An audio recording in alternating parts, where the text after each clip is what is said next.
happens, there's no end, right? So death only means a new copy and expansion. So there's a copy and expansion.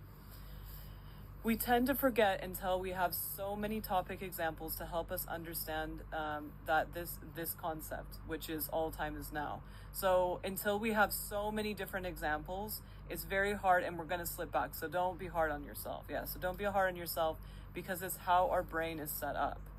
We receive knowledge and form a plan or a program that plays out every time it's triggered. So triggering, when we talk about triggers, there can be good triggers as well. So it's not just like a trigger where you're like, oh no, I'm triggered. Because we've made it a cliche. It's also like trigger, any kind of trigger, basically a button that's pushed.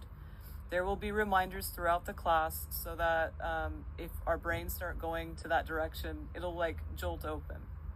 Okay.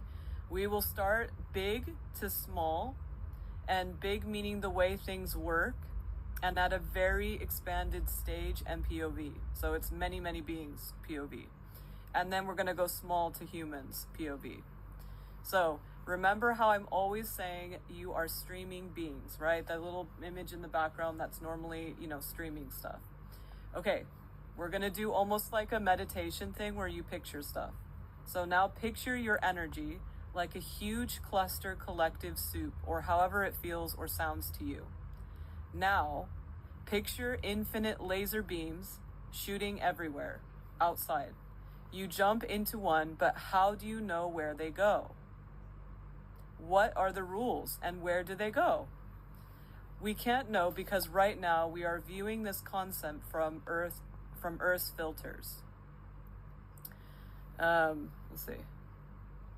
So with our filters, let's give your energy an anthropomorphic body and call them your boss.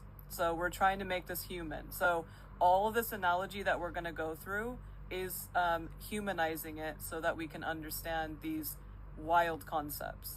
So it isn't actually like this. It's just that this is the closest, and pay attention to how you feel as usual, because we're kind of humoring our logic and our brain, but we are also, our body is needs to feel those things, if that makes sense. Okay, so that energy that you just pictured that has all the lasers coming out, it becomes a person, right? And you're in like a room, and you call them your boss, right? And you were just hired, and the boss tells you that each of these are paths that are constantly being made, and at the same time have always existed to other energies. If you go into this later stream, it goes to an anchor point as a human, possibly, and that will have a singular POV point, right? That you will build while growing up. So the more you grow on Earth, the more you build your point of view, and it's up to you what that point of view